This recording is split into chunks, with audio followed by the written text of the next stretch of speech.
آپ کی last time ملاقات کب ہوئی خان صاحب سے؟ لاسٹ ٹائم ملاقات کب ہوئی تھی آپ کی؟ پچھلے ہفتے سیٹرڈے کو۔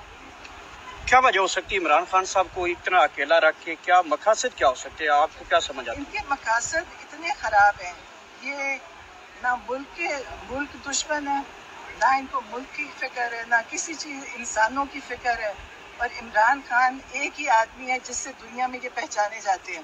ان کی تو کوئی پہچان نہیں ہے، ان کی پہچان تو آپ سن چکے ہیں کیا انہوں نے ان کے ساتھ جو کر رہے ہیں، تو پھر بچا کون ہے؟ کس کا یہ انصاف کس کو دے سکتے؟ کسی کو انصاف نہیں دے سکتے۔ کیا آپ سمجھتی ہیں عمران خان صاحب جیل میں محفوظ ہے، سیکیورٹی تھریٹ ہے، اور اگر عمران خان صاحب کو کچھ ہو گیا تو ذمہ دار کون ہوگا؟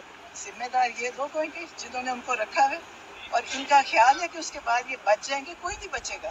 اگر عمران خان کو کچھ ہوا، آپ یہ دیکھنا کوئی بھی نہیں بچے گا۔ اور ان کی بزدلی ہے، میری بہنیں تو کچھ بھی نہیں کر رہی تھی، وہ تو سڑک کے اوپر کھڑی تھی، صرف دیکھ رہی تھی۔ انہوں نے ان کو پکڑ کے کیا۔ ان کے پاس کون سا کیا جواز تھا ان کو کرنے کا؟ انہوں نے کون سی کیا دہشت گردی کی تھی؟ انہوں نے کوئی چیز توڑی؟ کچھ کیا؟ انہوں نے ان کے خلاف کوئی بات کی؟ کچھ بھی نہیں کیا کہ ان کو پکڑ کے لے گئے۔ کوئی ان کے پاس نہیں ہے۔ یہ ظالم اور ظلم کا نظام ہے۔ آپ دیکھنا ان کے ساتھ خود کیا ہوتا ہے۔ یہ اب آخری وقت، یہ ان کی آخری